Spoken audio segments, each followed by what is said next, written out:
Salam Bapak Ibu Saudara, bagaimana kabar Bapak Ibu Saudara semuanya? Saya selalu berdoa dan berharap kita tetap dalam perlindungan dan penyertaan Tuhan sampai selama-lamanya.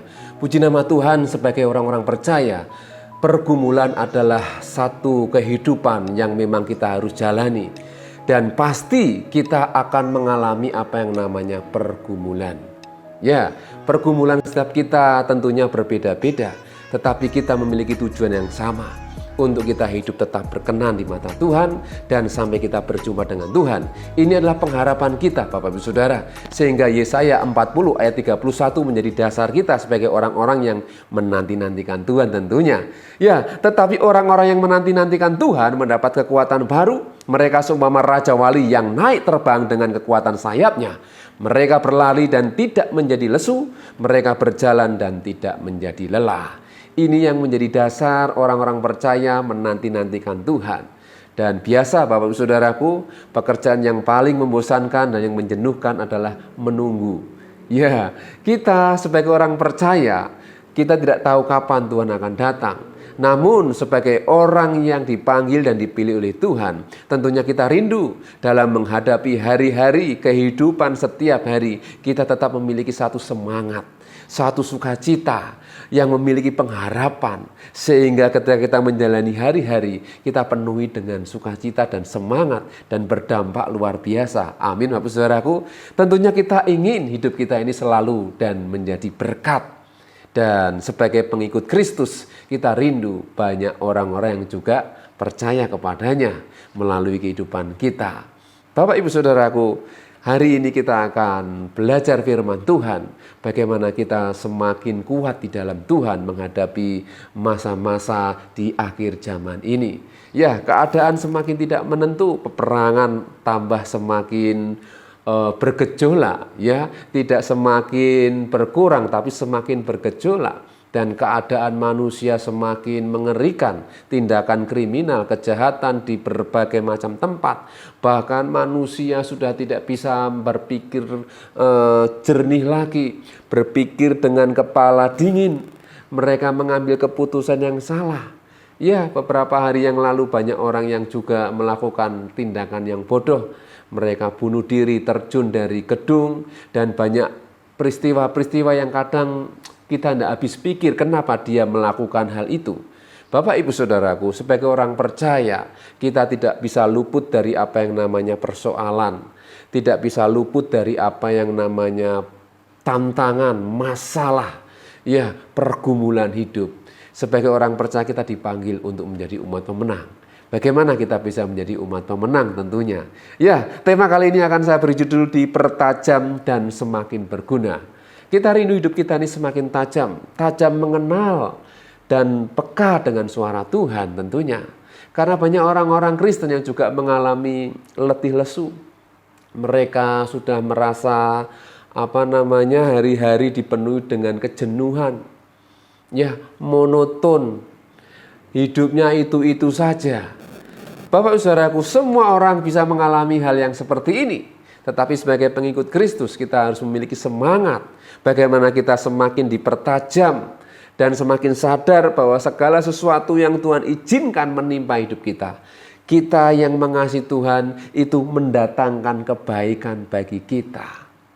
Amin. Asal kita mengasihi Tuhan, itu untuk kebaikan kita. Bagaimana mungkin? Ya, bagaimana kita bisa mengerti kalau itu untuk kebaikan kita? Mari kita akan baca di dalam Amsal 27 ayat yang ke-17. Ayat ini istimewa Bapak Ibu Saudara, karena seringkali ketika saya membaca ayat ini mengandung makna yang sangat dalam dan rema yang luar biasa. Ya, Amsal 27 ayat 17 mengatakan besi menajamkan besi, orang menajamkan sesamanya. Ketika saya membaca ayat ini berbicara tentang kehidupan kita, kehidupan bersama, ya, dengan orang-orang bahkan yang kita cintai pun, dengan orang-orang dekat, teman-teman sekerja, sahabat. Ya, berbicara tentang besi menajamkan besi. Kita tahu bila kita memiliki pisau atau memiliki silet atau memiliki barang untuk memotong, alat potong, jika itu sudah tumpul, tentunya tidak berguna. selain dibuang.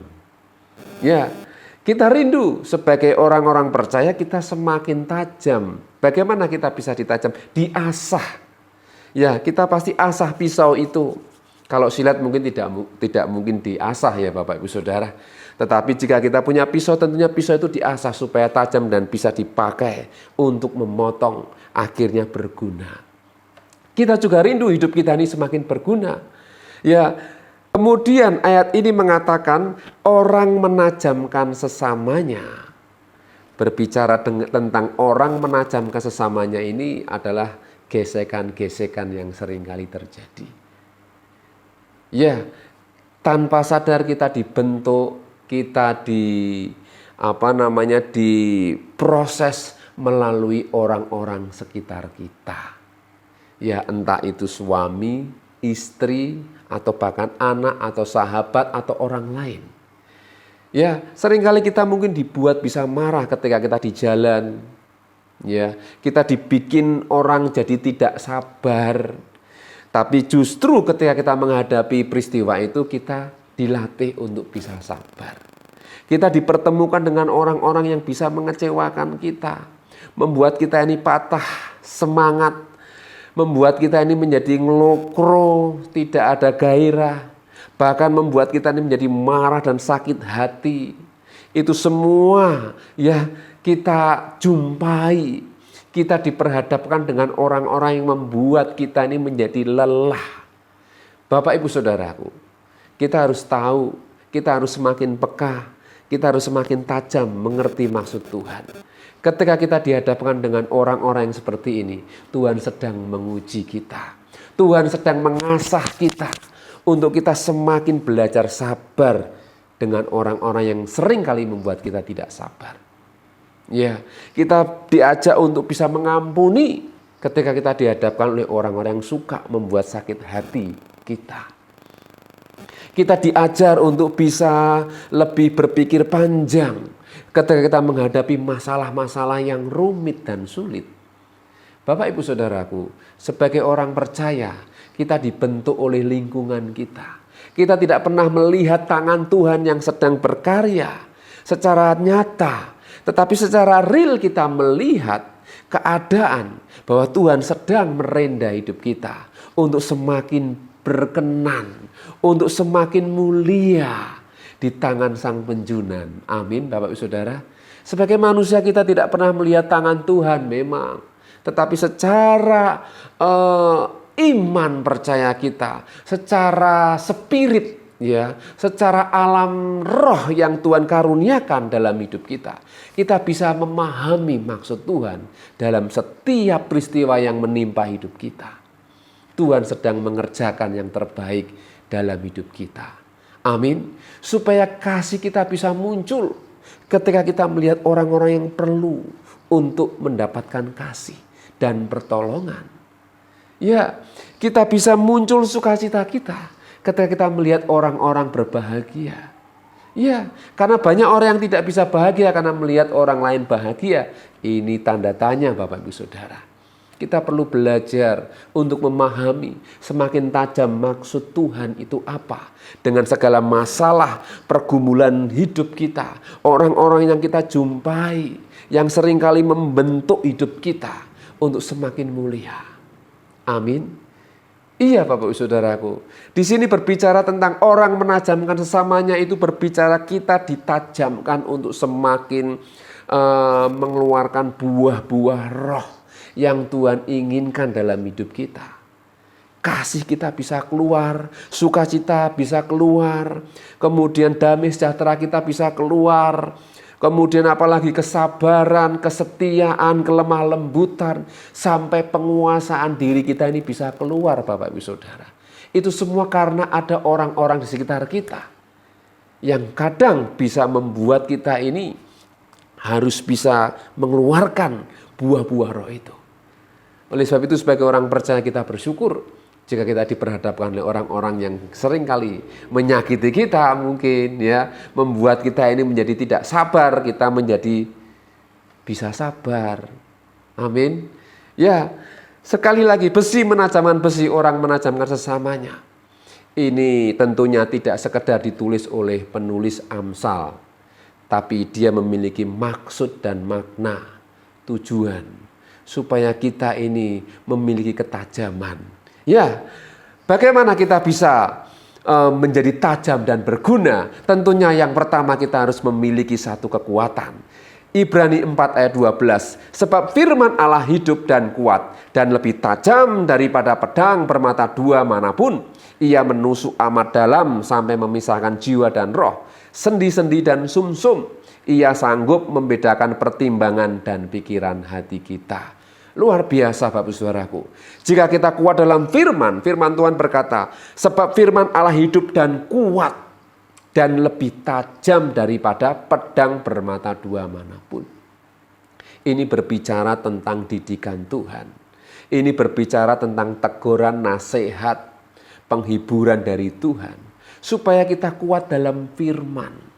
Ketika kita kuat dalam firman, ketika kita menghadapi situasi yang sulit, suasana yang membuat hati kita tidak mampu, firman Tuhan yang akan memampukan kita. Amin.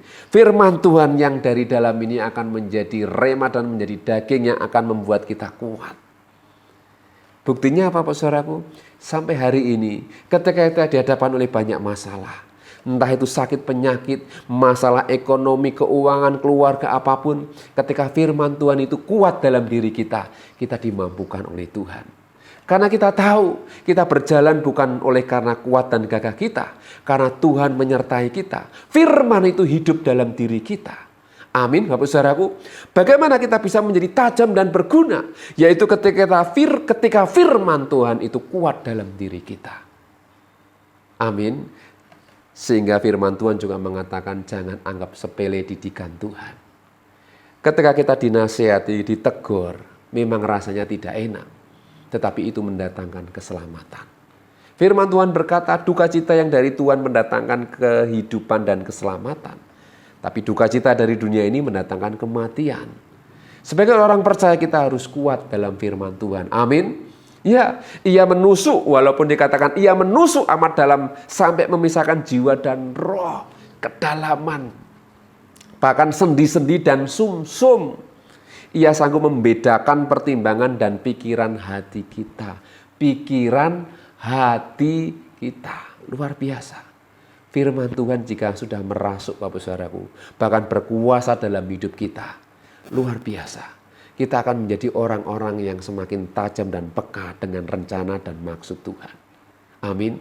Dan tentunya selebihnya kita akan menjadi orang yang berguna. Karena kita orang yang kuat menghadapi kenyataan. Ya, keadaan sekali lagi tidak menentu. Orang bisa berubah, keadaan bisa berubah. Manusia yang kita harapkan, kita andalkan juga bisa berubah. Tapi firman Tuhan tidak pernah berubah. Pribadi Tuhan tidak pernah berubah. Dia pasti akan menolong kita. Janjinya ya dan amin. Amin Bapak Ibu Saudaraku. Ya, kemudian yang kedua, bagaimana kita bisa menjadi tajam dan berguna. Kita ingin hidup kita ini menjadi tajam, semakin bisa mengenal suara Tuhan. Maksud saya bisa semakin memahami kehendak Tuhan dalam hidup kita. Kita semakin tajam mengerti maksud Tuhan dalam setiap langkah-langkah hidup kita. Ini yang sedang digumulkan oleh setiap orang percaya. Bukankah kita berdoa, Tuhan pimpin aku setiap hari. Tunjukkan kami jalan-Mu, terang-Mu ya Tuhan. Seringkali kita berdoa demikian. Ya, sehingga firman Tuhanlah yang menjadi dasar kita untuk bisa menjadi kekuatan dalam menghadapi kenyataan. Amin Bapak Saudaraku. Ya, yang kedua, bagaimana kita bisa menjadi tajam dan berguna, yaitu tahu dan sadar betul bahwa kelak kita semua harus mempertanggungjawabkan kehidupan kita selama di bumi ini. Jika kita sadar dan kita memahami betul bahwa kelak kita akan bertanggung jawab kepada Tuhan, tentunya kita ingin hidup kita ini semakin kuat di dalam Tuhan. Jadi pemahaman ini Bapak Saudaraku yang menjadikan kita ini semakin peka, semakin tajam dengan kehendak Tuhan. Jika kita tahu usia kita, firman Tuhan mengatakan 70 tahun itu sudah luar biasa. Manusia hidup seperti uap, sebentar saja kelihatan lalu lenyap. Berarti ketika kita menjalani di bumi yang sementara ini, jika kita tidak berguna, sangat disayangkan Bapak Ibu Saudara. Ya, Ayat 13 dikatakan, dan tidak ada suatu makhluk pun yang tersembunyi di hadapannya, sebab segala sesuatu telanjang dan terbuka di depan mata Dia, yang kepadanya kita harus memberikan pertanggungan jawab. Jadi kelak kita akan bertanggung jawab di hadapan Tuhan. Apapun yang kita lakukan. Bahkan dalam Matius 12 ayat 36 mengatakan, tetapi aku berkata kepadamu, setiap kata sia-sia yang diucapkan orang harus dipertanggungjawabkannya pada hari penghakiman. Ini perkataan saja Bapak Ibu Saudara. Seringkali kita berkata-kata yang tidak berguna, bahkan menyakiti orang lain. Hati-hati Bapak Ibu Saudara.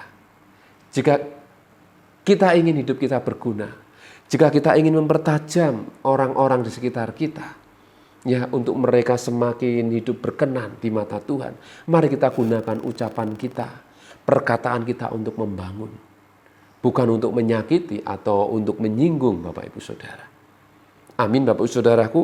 Ya, jika kita ingin semakin tajam dan hidup kita menjadi berguna, mari kita gunakan ucapan kita, perkataan kita untuk membangun orang-orang di sekitar kita untuk semakin lebih baik, untuk semakin lebih maju. Bukan perkataan yang membuat orang semakin lemah. Amin Bapak Ibu Saudaraku. Ini kunci Bapak Ibu Saudaraku untuk kita bisa semakin kuat, semakin tajam dan berguna di tengah-tengah zaman akhir ini. Ya, kemudian ayat 37, karena menurut ucapanmu engkau akan dibenarkan dan menurut ucapanmu pula engkau akan dihukum. Ini mempertegas kepada kita sebagai orang percaya, kita harus berhati-hati dalam berkata-kata. Amin. Kemudian yang terakhir, yang ketiga, bagaimana kita bisa menjadi tajam dan berguna, yaitu memiliki lidah dan telinga seorang murid. Yesaya 50 ayat 4 mengatakan, Tuhan Allah telah memberikan kepadaku lidah seorang murid, supaya dengan perkataan aku dapat memberi semangat baru kepada orang yang letih lesu. Setiap pagi ia mempertajam pendengaranku untuk mendengar seperti seorang murid.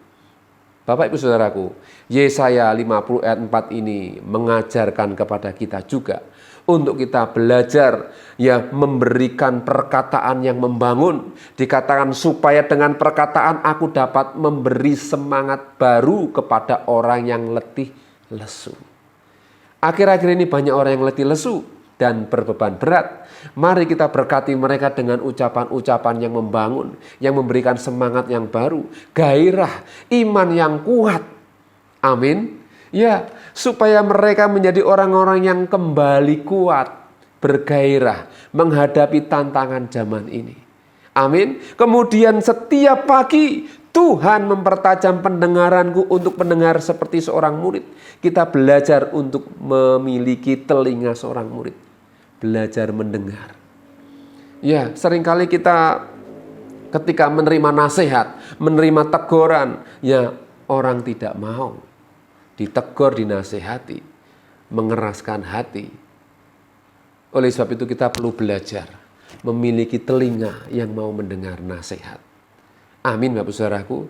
Jika kita ingin semakin tajam mengenali kehendak Tuhan, semakin berguna dalam hidup ini, mari kita miliki lidah seorang murid yang memperkatakan, yaitu ucapan-ucapan yang membangun, dan telinga yang siap sedia untuk menerima nasihat, bimbingan dan juga arahan, tentunya melalui firman Tuhan. Amin Bapak Saudaraku, mari kita akan berdoa. Bapa di surga, terima kasih hari ini kami sudah mendengar firman-Mu. Kuduskan hidup kami, layakkan kami menjadi hamba-hamba yang setia, menjadi kekasih-kekasih-Mu yang menanti-nantikan Engkau tanpa letih lesu, melainkan semakin bergairah, bersemangat, karena kami tahu hari-hari akan cepat berlalu. Berikan kami kekuatan yang baru, berikan kami hikmat, berikan kami pengurapan, berikan kami kemampuan. Terima kasih Bapak, berkati kami semua yang sudah mendengarkan firman Tuhan. Kami serahkan hidup kami sepanjang hari ini, kiranya berkat dan sejahtera Tuhan turun atas kami sepanjang hari ini sampai Tuhan datang kembali. Dan kita yang mengasihi Tuhan katakan bersama, amin. Tuhan Yesus memberkati. Hidupku